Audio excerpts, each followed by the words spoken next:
Hello, good evening, good morning. Lots of early morning starts in the US, late nights in Australia. But thanks for joining us again on this fortnightly MPW web series. Tonight, Global Industry Alliance Update. Delighted to welcome back from the previous one we had on this topic, Kyle McLaughlin, CEO of Tough Mudder, joining us from New York, also heading up and representing the Endurance Sports Coalition out of America. Hi, Kyle. Thanks for Chris. Thank you. And Chris Heverin, CEO of Spartan, Australia and New Zealand, and also chairman of AMPSEA, Australian Mass Participation Sports Events Alliance. Good to see you again, Chris. Yeah, thanks, Chris. Thanks for having me along. Late night for you at the opposite end of the scale in Melbourne, 10 p.m. at night there. And then joining us for the first time, Brandon Laan, joining us as is the VP of Sales of Race Roster in Toronto, also representing the Canadian Endurance Sports Alliance. Hi, Brandon. Thanks for coming along. Hey, Chris. Good morning. Good to see you. Thanks. And then from the UK, from London, Tom Kerry, who's the COO of Limelight Sports and representing, they're not such a formal alliance, but there's certainly an alliance that's been working together in the UK. Welcome, Tom.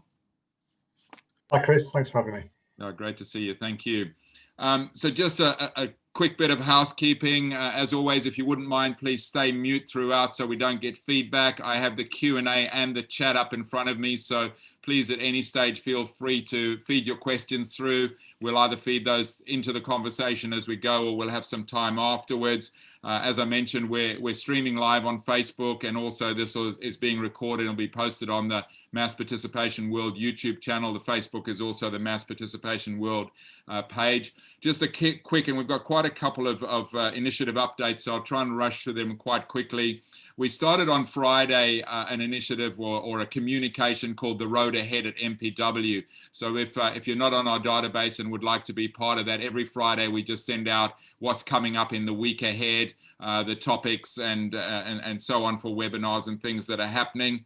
And one of the announcements which you would have seen is what would have been the 5th edition on ground of the Mass Participation World Conference, which will now be an online version of it, happening December the 11th and 12th.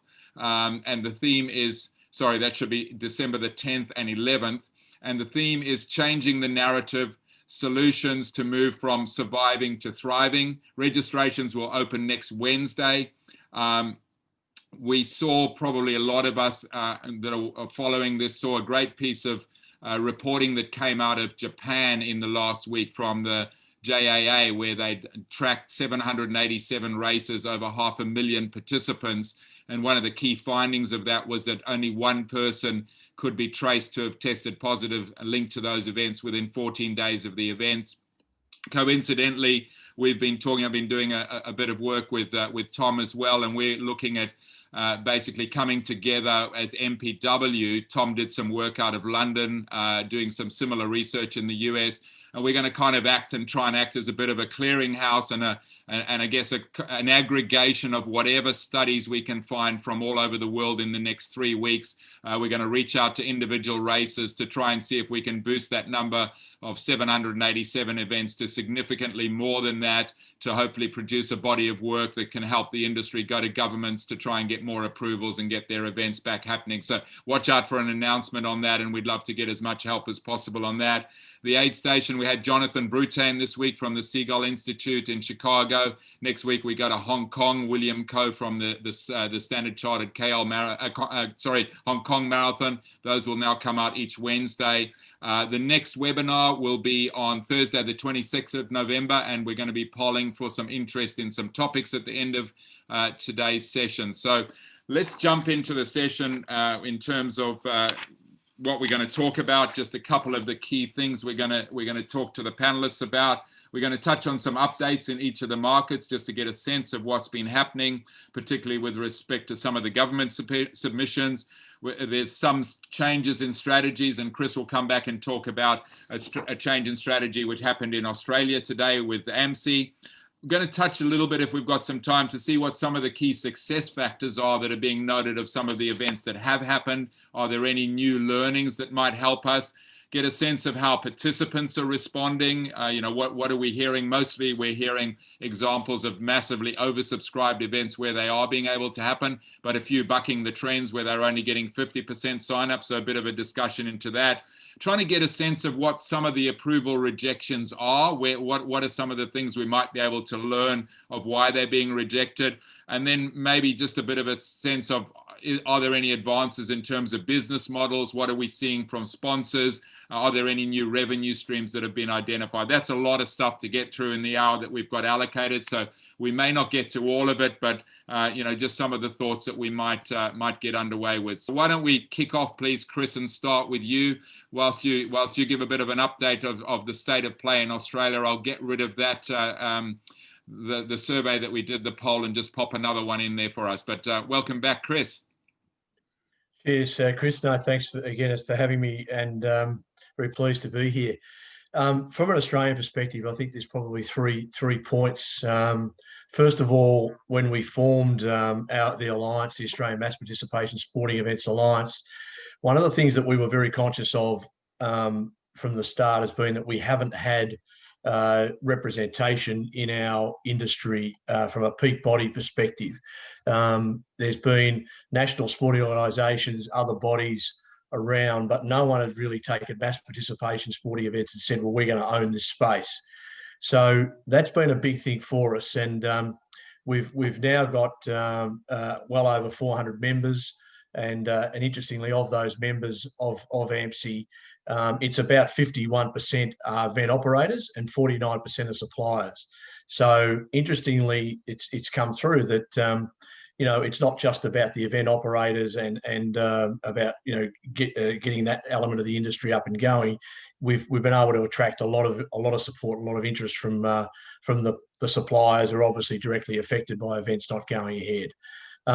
As part of that, what we've also done now is we've moved forward quite aggressively, and we're actually forming a company, and that company is going to be limited by guarantee, and it will become the formal peak body for mass participation sporting events in Australia.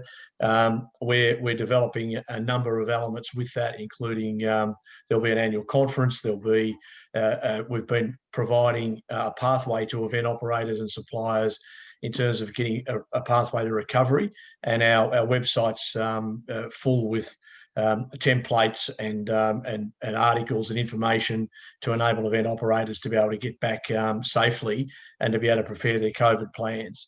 So from that perspective, we've also had a very big push through the media, a constant push through the media, which has been getting some traction and has kept our name in lights. But I'll come back to the media in a moment because we've just pivoted a little bit in that space. The second part of our market is that that Australia we've got very, very low cases, extremely low cases, but we've got a very, very conservative government here across the states and also federally. So, for example, in Melbourne, where I live, we've just literally come out of 3.5 months of pretty much a full lockdown. So only allowed outside for an hour a day, 2 hours a day, fully masked, businesses shut down. And so it's been a pretty tough period in this part of the world. But on the other side, on the flip side, is that we've now just recorded in this state 13 days with no cases and no deaths. So the government are sort of patting themselves a little bit on the chest about what a great job that was, but there's lots of concerns around about what are the ongoing effects. The fact that we've had a whole city and a whole state locked down for 4 months. We've also got issues in Australia with borders, whereby the COVID response is managed on a state-by-state basis. And so there is a lot of political action around the border decisions, not necessarily over common sense or economic, and that's a big thing that is still causing issues. Particularly for the mass participation for our industry to be able to open up effectively and have people travel. That being said, we have got a number of the states are now starting to open up. But we're operating within quite tight timeframes and guidelines. In Queensland, that is the most active at the moment, and they've had a long period of time with no cases. So whilst they've got quite a strict process in terms of getting your COVID safe plan approved, those plans are now actually being slightly released. So we've got a Spartan race on the Gold Coast in Queensland in 2 weeks' time, and we'll be one of the first really mass participation events with more than 1,000, 1,500 people actually starting up, if not the first. And the plan that was approved a couple of months ago was very, very strict, including everything from plastic shields to QR codes to no registrations on the day. Over the last 6 or 7 weeks, there's been a number of smaller events that have occurred, fun runs, triathlons, and so on, upwards of 1,000 people. And what they've realised is that in that state, in Queensland, it's almost back to normal. So the society, they've had 60 days without any cases, and the expectations are starting to drop. So we're, in fact, at the moment in discussions with Queensland Health to reduce those numbers. But then, on the other hand, you've got another situation in Western Australia, which is pretty much back, has had no cases for a long time, and they're back to normal, but they've got a very strict border closure, a hard border closure. So they're running events in Western Australia as per pre-COVID, pretty much. However, there's got no interstate or no international visitors because it's a 14-day quarantine period if you go into that state. In Victoria, where as I said, where I'm based, we can't see anything happening until Q3, Q4 next year because of the conservatism of the government here, and they're not. It's not even on the radar in this part of Australia. In New South Wales, in the Sydney area, the government is permitting events 500 people at a time in the festival area, and that's capped with including staff, suppliers, vendors, and so forth. And there are some smaller events coming back, but again, it's very much a trickle type scenario. So for us, there is a little bit of a light, certainly light at the end of the tunnel. But our view is that Q1 next year will start to build a little bit. Q2 will be stronger, and we're expecting then, assuming that the results stay the same in Australia, that Q3 and Q4 will start to get back to serious major events, right up to the big marathons, city to surf fun runs with 70, 80,000 people. So that's pretty much where we're at the moment, Chris. Right. Thanks, Chris. Thanks very much. Let's go alphabetically tonight. We'll throw to you in Canada there, Brandon, and get a sense of what's happening there, please. Yeah, thanks. And thanks for having me, Chris. Excited to be here. And I think Canada's not too dissimilar to Australia. I think both from a geographical sort of landmass perspective and number of people. And so I think we've done a really great job in terms of case count. I think we're seeing a bit of a spike, which is dissimilar to Chris' situation. But I think I'd like to start with, I think we're really, as an industry, proud of what the Canadian sort of endurance group has done. Both, I don't even think it's a pivot, it's been a reinvention. And I think learning new skills in this virtual world and learning new pieces of technology and how to communicate, I think a lot of people have said it's long overdue, but again, really impressed that they've learned those skills and done the best they can, and not just sort of sat back and put their business into hibernation. So that's probably part one. Part two is we started the Canadian Endurance Sports Alliance probably 6-7 months ago, obviously out of need. It's amazing that we've never had, again, similar to Chris, we've never had a body that could speak on behalf of the endurance events across the country. So this has been more of an awareness campaign than anything. We have formalized the ask of the government, and we, from a financial perspective, and we'll be sort of seeking that out over the next 2-3 months. We've been hosting a series of town halls to sort of learn what people are doing across Canada and trying to standardize what can be done from a federal perspective, as well as provincial, municipal, etc.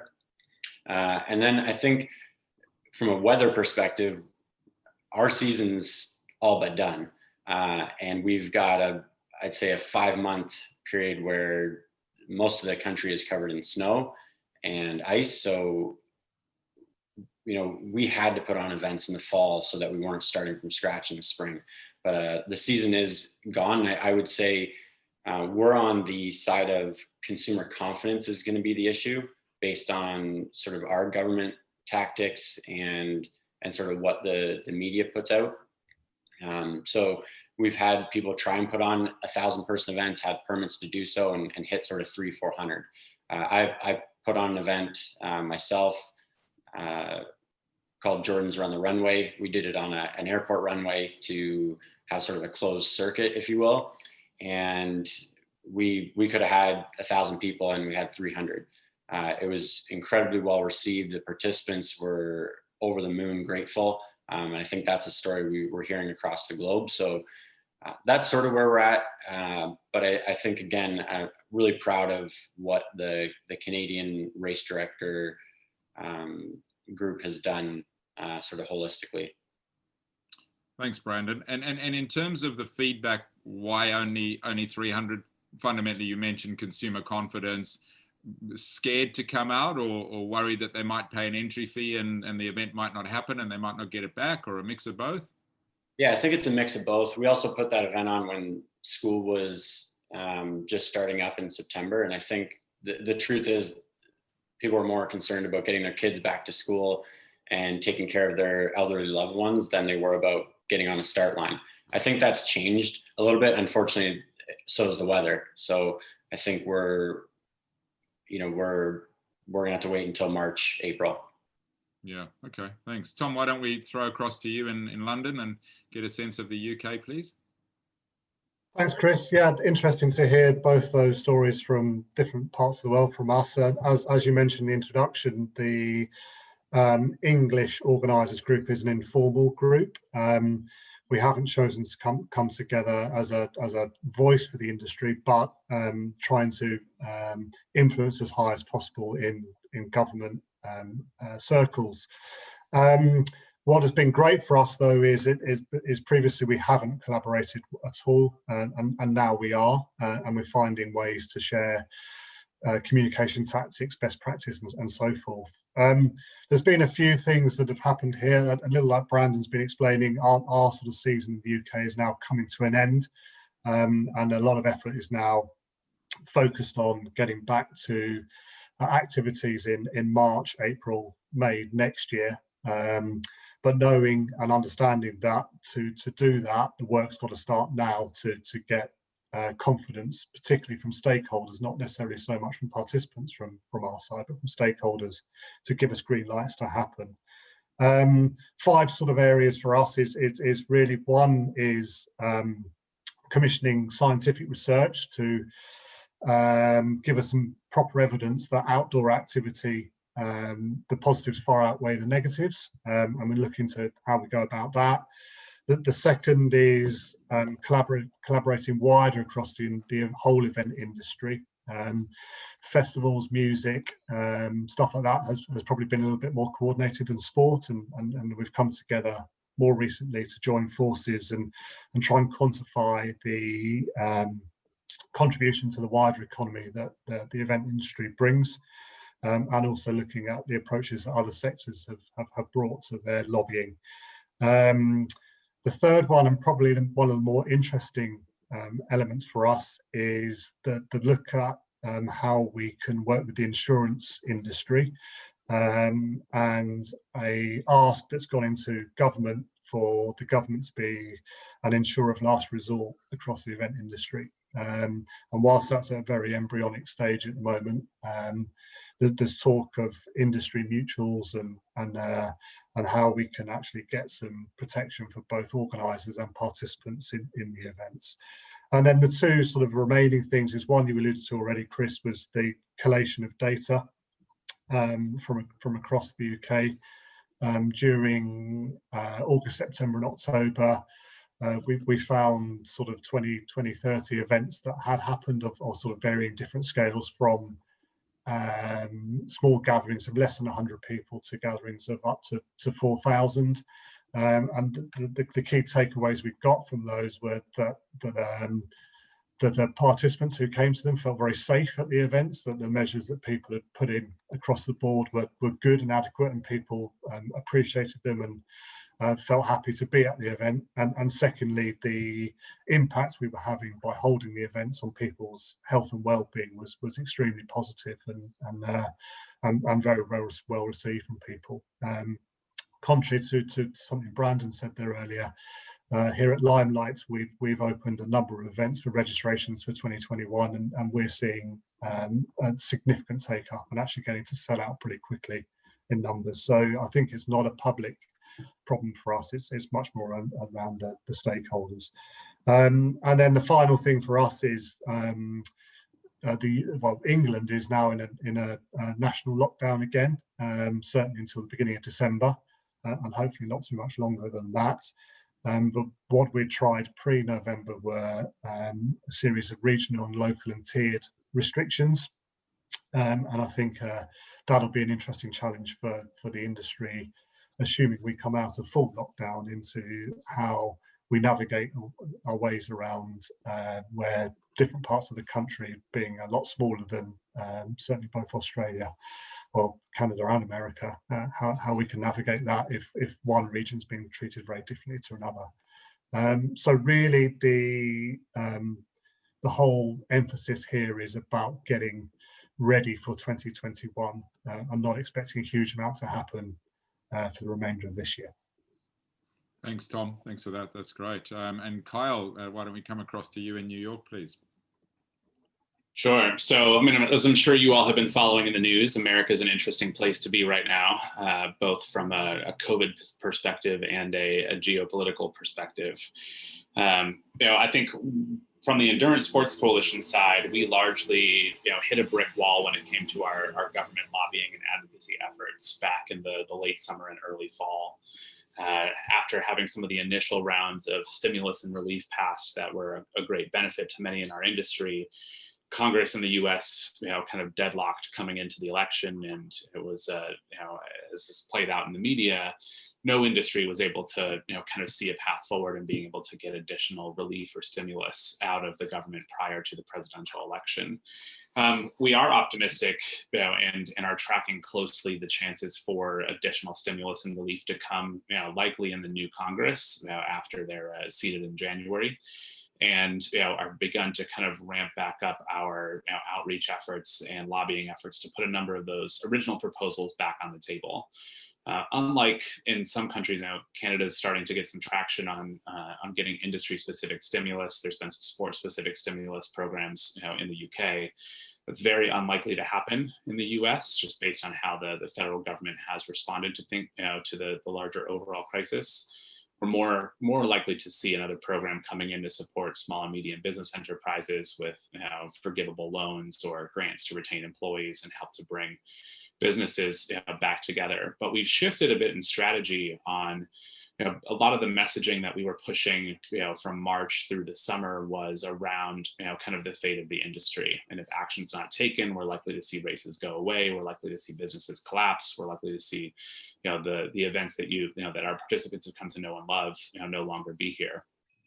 And while that messaging I think was important to gain kind of early traction, it also has the negative knock-on effect of giving not only our participants but commercial partners and sponsors a moment of pause and hesitation before thinking about whether they're going to engage with our industry in the future. So we've scaled back all of the kind of doom and gloom messaging in favor of similar to what Tom has discussed, but pushing a message on a much more local and regional level that returning to racing is inherently safe. It continues to be supported by studies like are coming out of Japan, and certainly ones that have come out of all of the protest activity that happened in the U.S. Over the summertime months. People being outdoors together, respecting social distancing, not dwelling in one place for too long doesn't present inherent risk factors, and we're able to to facilitate, gatherings of people coming together, following compliant rules and measures, and not create, particular risky situations. What will be interesting to see in the US over the next couple of months is that from a climate perspective here, a lot of mass participation events in, the northern part of the country are on their off season, very similar to Canada and the UK. We don't see a lot of activity, much after the Thanksgiving holiday here in the next couple of weeks. But it happens to be prime season for a lot of our operators in the southern part of the country. And just based on kind of the political restrictions that have been put in place on a state-by-state level, a lot of these events are happening in locations that have much less restrictive policies. So events like the Mississippi Gulf Coast Marathon still forecasted to happen in December. And there's a number of triathlon events across Florida, Texas, and the Gulf of Mexico, coastal areas happening in the end of this year and early next year. And those are going to provide a really useful base case in being able to do a similar study to what we've seen come out of Japan, but being able to prove that events coming back, respecting measures, are not causing outbreaks. From a policy standpoint, what continues to be a really daunting task for a lot of operators is that most of the policy in the US is being crafted at a state-by-state level, if not even at a local, a municipal level. So there is no consistency across the US in terms of practices and measures. As we've got 21 events on the calendar for next year, we're dealing with an entirely different set of circumstances in every market that we operate in terms of capacity restrictions, distancing regulations, sanitation measures, et cetera. From those as restrictive as California, who's not allowing any events over 250 people outdoors, of any type or size, to states like Missouri, who are encouraging us and inviting us to host 10,000 person events as soon as we can get there. So it's making a pretty interesting and challenging set of circumstances to try to push for something on a national level. And what we've seen is a lot of our membership has started to form more local coalitions. Now there's a good group getting together in California, another one in Minnesota, and one's even on a hyper local level in the city of Chicago and in New York City, to try and get specific measures and specific kind of policies accepted and ingratiated with the officials who are going to be making those decisions on a local level. A chance at national consistency may come back into the picture, with an administration change in the US in January. But for the time being, all of the efforts and permissions on trying to get events back on the calendar are happening at an extremely hyper local level, and oftentimes with officials who are not necessarily motivated by the science or the facts behind it, but more about the media perceptions and the anecdotes, or what has become a very polarized political perception behind whether getting together in large events is safe or not safe to do going forward. So it's interesting times here in the US. Similar to Tom, we've launched the Tough Mudder and Spartan side. We've launched a full calendar of events for 2021. We're seeing really promising sales come into those, frankly exceeding our expectations on what we were looking for from a registration perspective. The commercial market from a partnership standpoint has been surprisingly positive as well. I think we certainly saw a lot of partners make knee-jerk reactions at the beginning of COVID, a little bit nervous about what was going to happen to their own businesses, about what was going to happen to the industry. I would say in the back part of this year, we've actually seen a number of partners who had excess media budgets that they were planning to spend on other event activations, and are looking for opportunities where they can engage with the similar demographics that our industry can provide, and have come to the brands who have the ability to provide digital assets and media reach, and have crafted a new set of partnerships around virtual events, around content, around merchandise and gear opportunities that necessarily wasn't at the top of the focus prior to COVID. So I'm pretty optimistic about where we're going from an industry and a marketplace next year. I think the pent-up demand that we're seeing from customers presents a really unique opportunity if we can get government approvals to hold on, and if we can get event businesses to survive through until Q2, Q3, as things start to turn the corner here. But incremental progress is going to be where we focus, and trying to start to build the body of evidence and build the very factual, nonpartisan scientific case that getting people together outside is inherently safe, and frankly a lot safer than having the population sit at home in front of their Zoom screen. Thanks, Kyle. Some great insights there. So in terms of some of those events that you've launched, You talk about the local groups coming together. From a venue perspective, of those 21 venues, the percentage of them that are on the 21 events, the percentage of them that are on private land and those that are on more government land, are you seeing a kind of discrepancy in terms of approvals and permits in that situation? Yes and no. I mean, again, I think it depends on a state-by-state basis here in the U.S. The vast majority of what we do is on private land, and we do that intentionally, just based on the type of events that we run.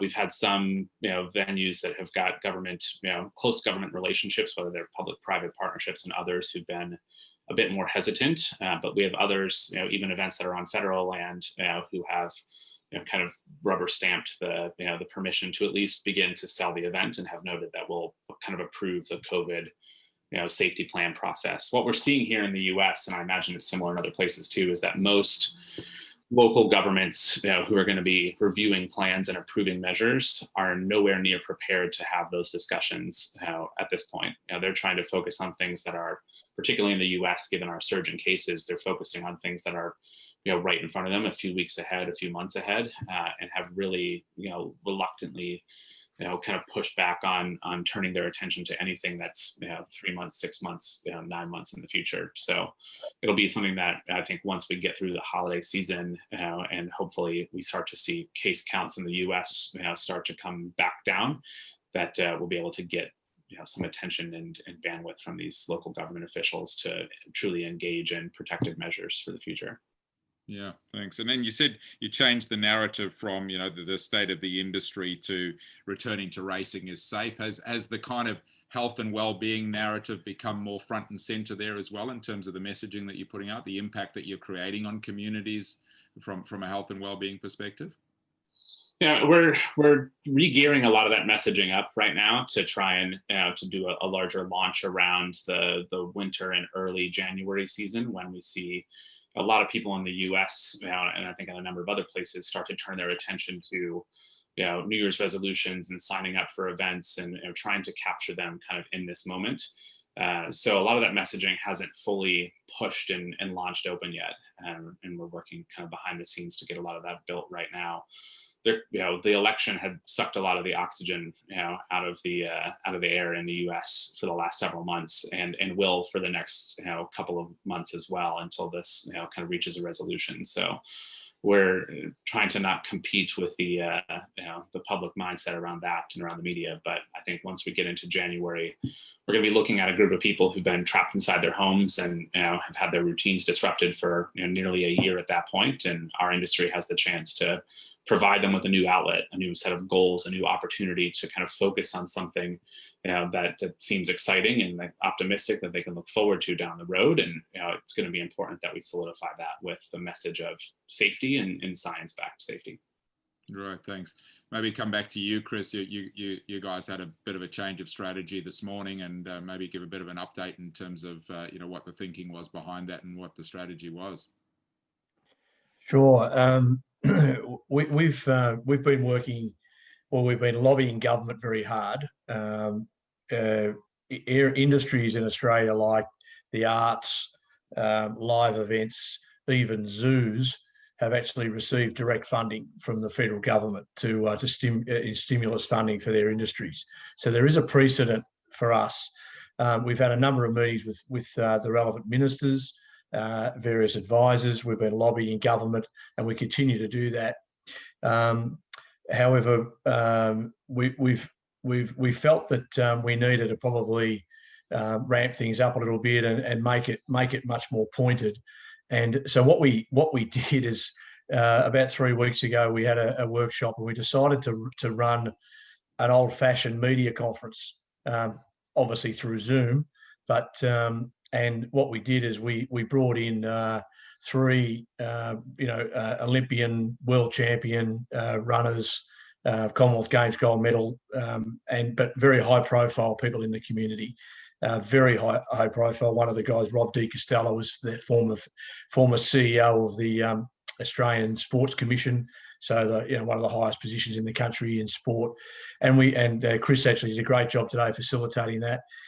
And what we then did is we've done a major call out to media, and so we ran the forum this morning, but we had a very strong briefing session with the guys, and we really said, let's really cut to the chase here. Let's cut the crap. Let's talk about really what's going on. First of all, that we're the experts in the industry. It's our livelihoods. We know what we're doing. We are the experts at what's going on. As Kyle touched on before, there's a lot of disparity amongst little councils, regional government, state level, regional level. Most of them don't know what they're doing. So we've said, come on, we're the experts. Back us in to be able to deliver a safe event. It's in our interest. It's our livelihoods. Without that, we can't deliver if we can't deliver a safe event, who can? So that was number one. Number two is that we spent quite a lot of focus on active lifestyle. We pride ourselves on being a very active country. We've got the climate, we have every week in our country, 1 in 2 people, half the population, participate in an event of some sort every week. Obviously pre-COVID. So we've said, come on, let's get active again. Let's get off the couches and let's get moving. Also, we talked a lot about mental health. That this is the kicker down the track that we all know is sort of floating around. Well, we're actually the prevention for the mental health. So that line of being we're the preventative agency here by running events, giving people a goal to target. Then the final point, which comes back to the funding, is that we some months ago, 2 or 3 months ago, we in consultation with the Minister's Office of the federal government, we prepared a really detailed stimulus package. This is what we need for our industry. This is where it will go. Interestingly, the guys in New Zealand did something similar with the New Zealand federal government and were successful. And they actually got a tranche of money that has been provided. It's grant money. It's event operators have applied for that money, and it's been apportioned depending on the size of your business, the number of events you run. And that's certainly assisted many events in New Zealand in a smaller country.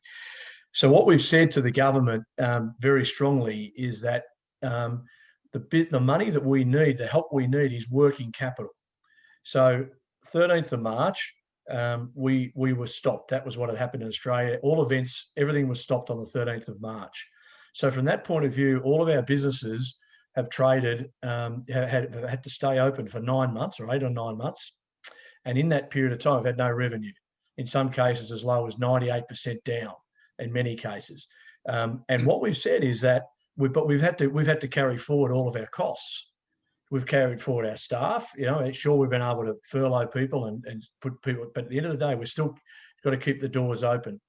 And then what the expectation is that we're getting people coming to us from all over the country saying, come and put on an event. Come here and do this event. But hang on a minute. Where's the working capital? We've now got to commit $500,000 to do a Spartan race. We've got to commit, for a Tough Mudder or a triathlon, or, if we're going to do the Sydney Marathon, we've got to commit $5 million. Well, we've just been decimated. We're sitting here for 8 months with no income. We've fought hard. So we've taken that approach.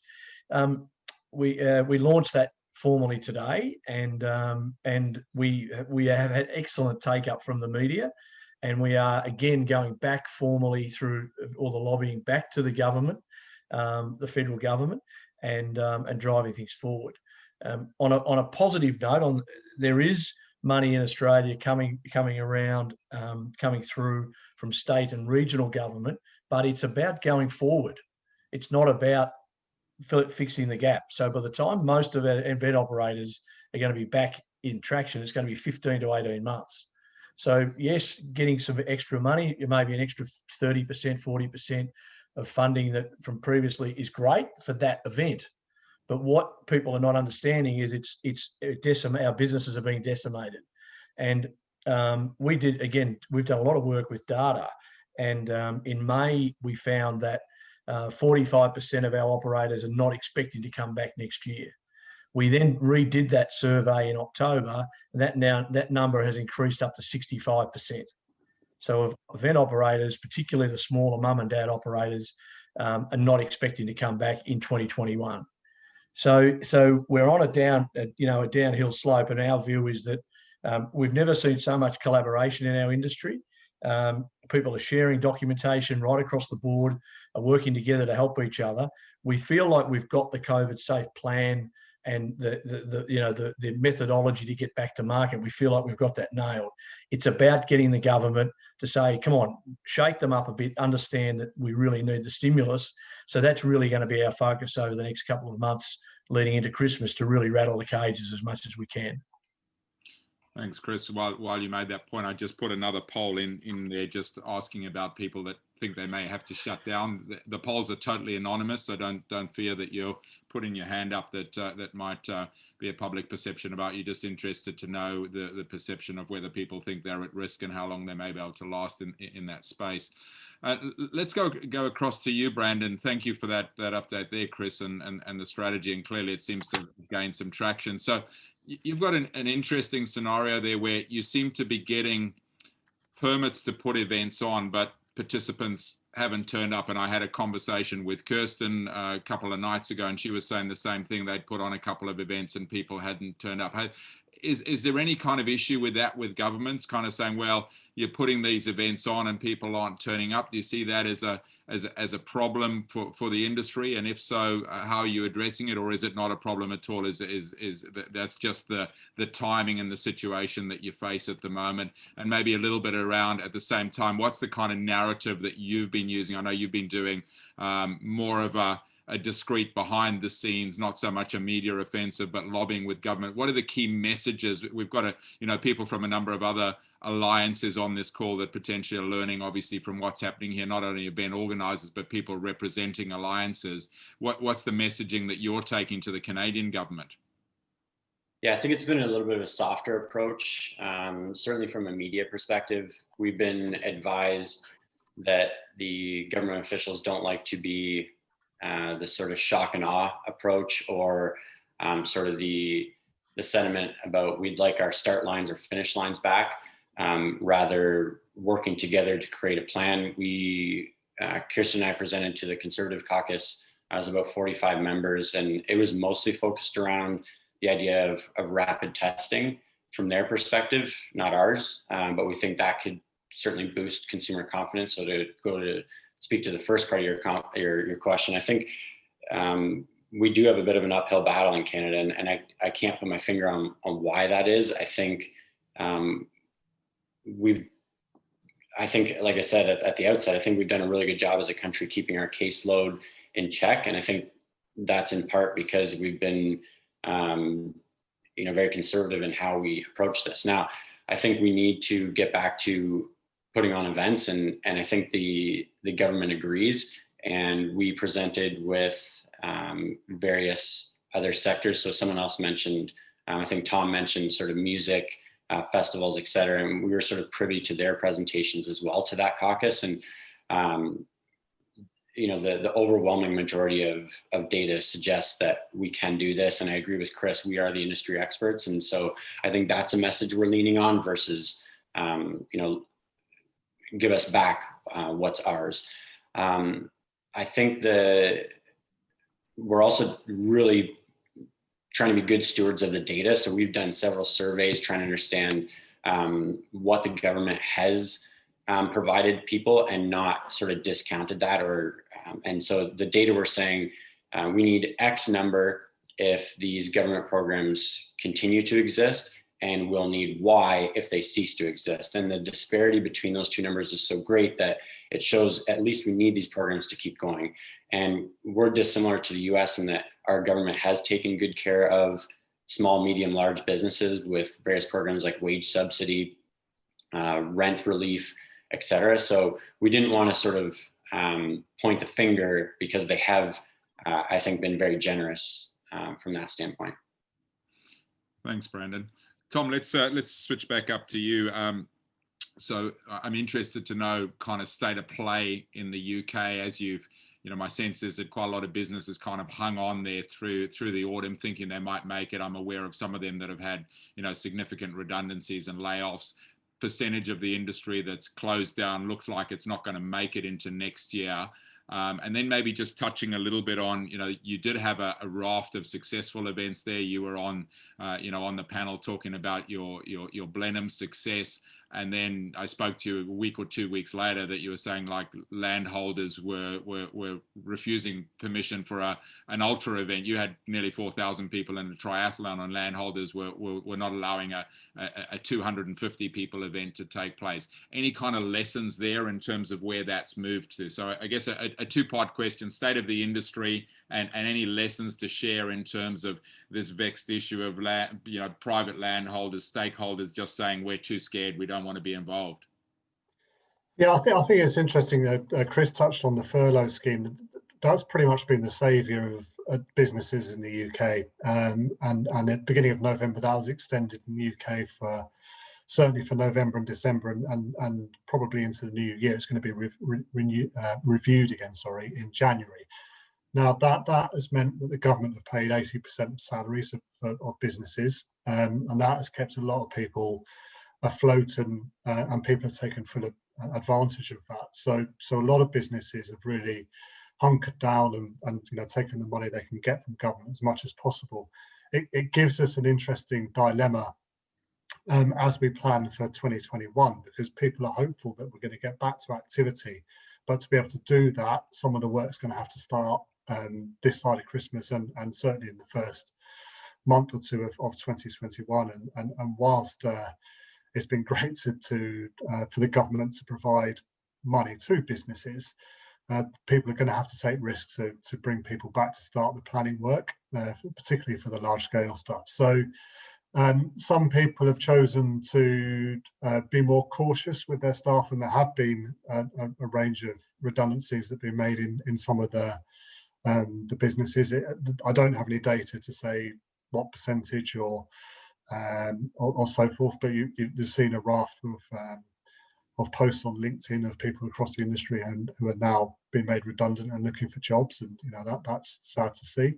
But really, the government furlough scheme has been a big saviour for a lot of businesses out there. And I think when it was due to end at the end of October, that may have seen a raft of other businesses starting to struggle and make more redundancies. But the extension has given a lifeline.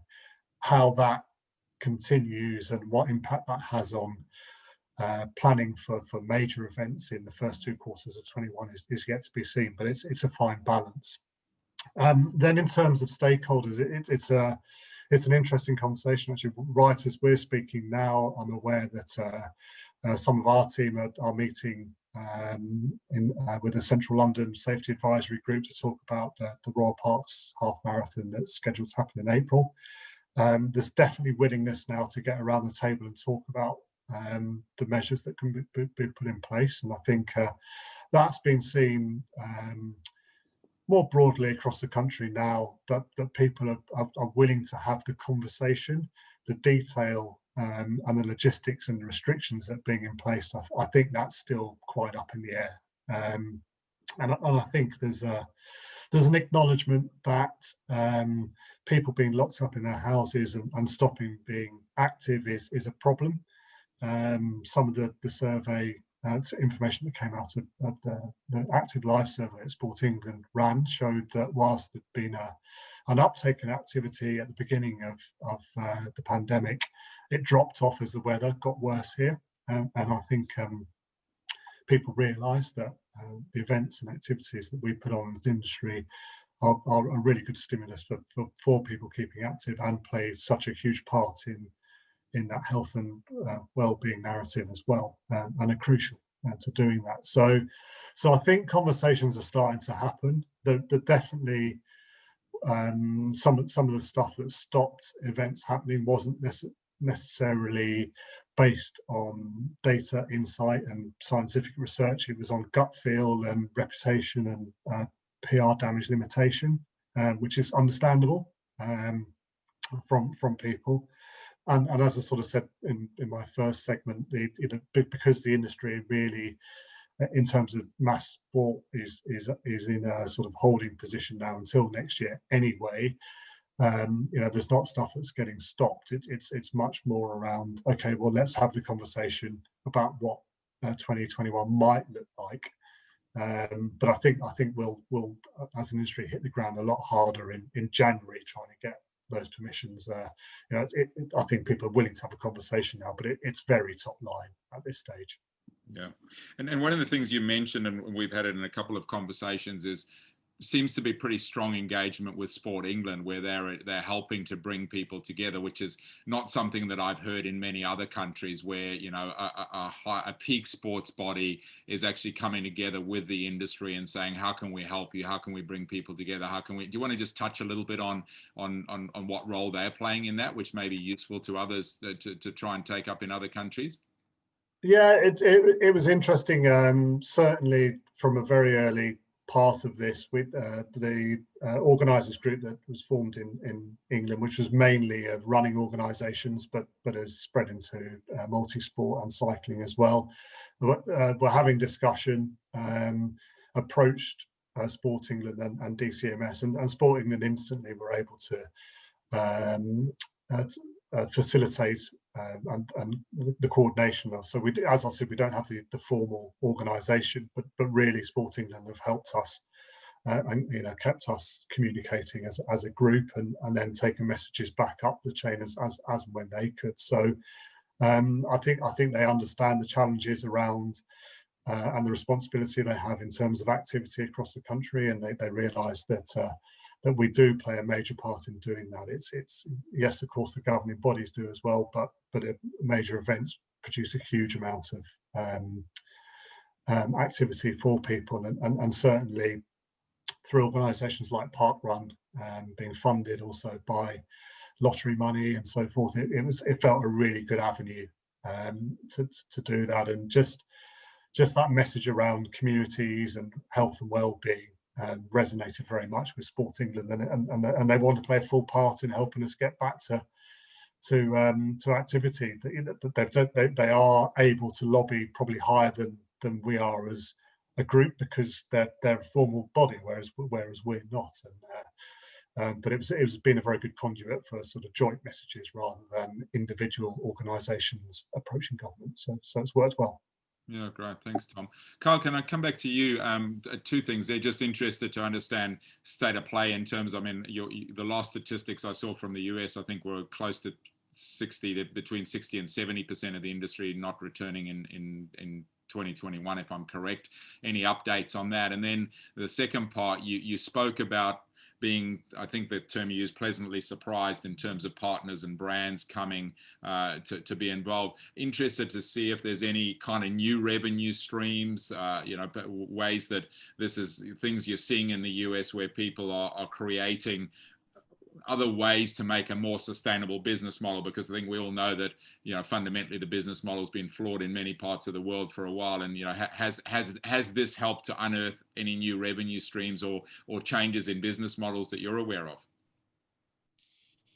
I think we're seeing this play out in live time, Chris, and that's the interesting piece, is that between now and when the season fully restarts next year, we're going to have seen a pretty seismic shift in a number of different places. In terms of your first question around survival and businesses making it, I think we're hitting the point now where we expected to start to see the worst of it, and it's an interesting mixed bag. We've certainly seen some operators start to close their doors, others who have gone dormant and have either laid off or furloughed their entire staff and plan to bring people back when they get the green light to operate. But a lot of people who were optimistic about hosting events in Q1 have now started to push things back into Q2 and Q3.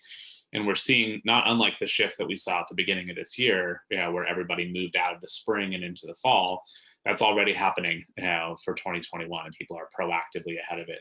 Oklahoma City Marathon moving back to the fall, Boston Marathon moving back to the fall. A lot of people, and we're going to have a very condensed and packed calendar if these events do come to fruition. I think that the stimulus that the government passed coming the early part of the coronavirus was able to help a lot of businesses sustain through, and I think a number are kind of holding on, hoping that there's additional support coming to keep their employees active and engaged. But the brands that have done well and will continue to do well are those who've been able to extend their business model past bringing people together in a live environment. whether it is virtual. And I was a skeptic on virtual years ago, but I will acknowledge now that I believe virtual is here to stay. And I think those who have gotten out of the transactional means of virtual racing, run a 5K around your neighborhood and we'll mail you a medal, and have actually created experiences that people want to do, that are engaging, that are motivating, that have compelling, kind of means of still connecting as a community, are seeing a lot of benefit and uptick from partners who are also seeing the value in being able to invest in that. It's a lot lower cost to deliver. It's a lot faster to scale.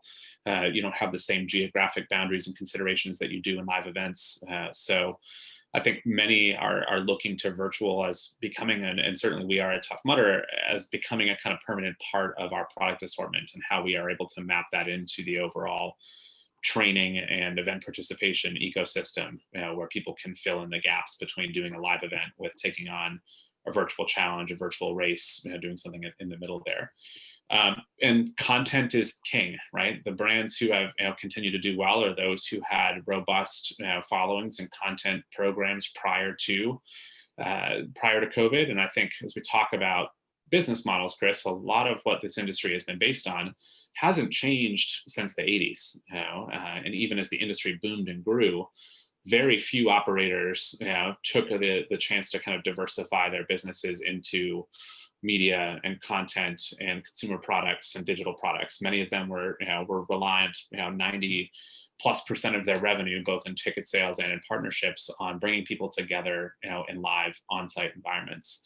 And we've seen the kind of the risk factors that are inherent in that, especially coming to this year. And I think we're going to continue to see a lot of the risk factors in that, because that model requires a certain scale to be able to clear sustainability and profitability, right? We can't necessarily do 500-person events and expect that we can sustain a staff or deliver the product experience that we want, or even operate events at a level that's going to provide financial viability for our organizations. So as we build back, I think we will see a consolidation, and certainly we're starting to see that in pockets. It's been happening for some time pre-COVID.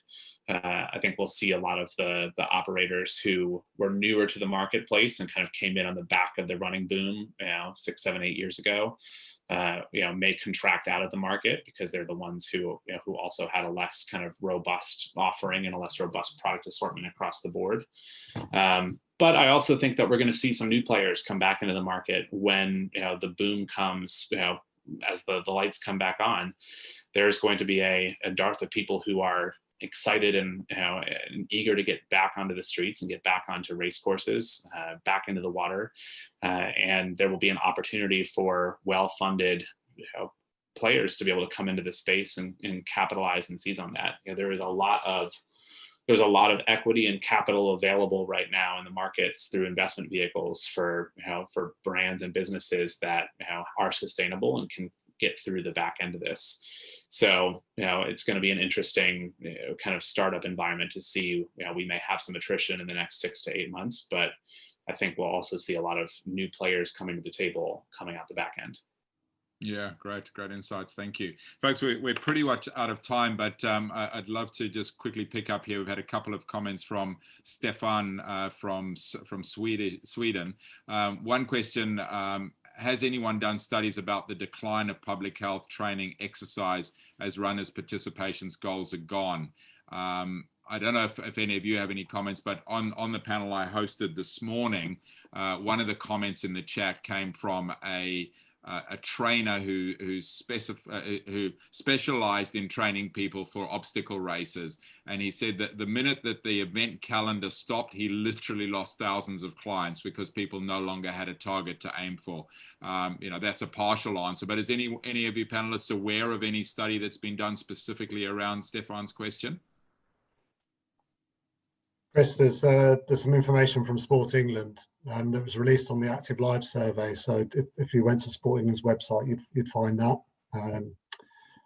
That was around the drop-off of activity after the initial boom. So yeah, that might be helpful. Thanks, Tom.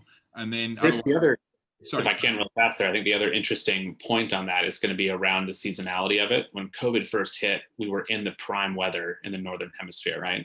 it was spring, it was summer, people went outside, they bought bikes, they went running, they took up fitness. As we get into the winter now, which we know, tends to be the season when people stop exercising, they eat a lot around the holidays, seasonal affective disorder, alcoholism, seasonally tends to kick in.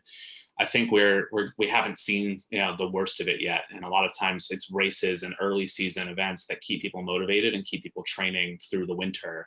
And dependent on where people's view and optimism about next year's season starts, the worst of kind of the public health drop off could be coming over the course of the next 2 to 3 months.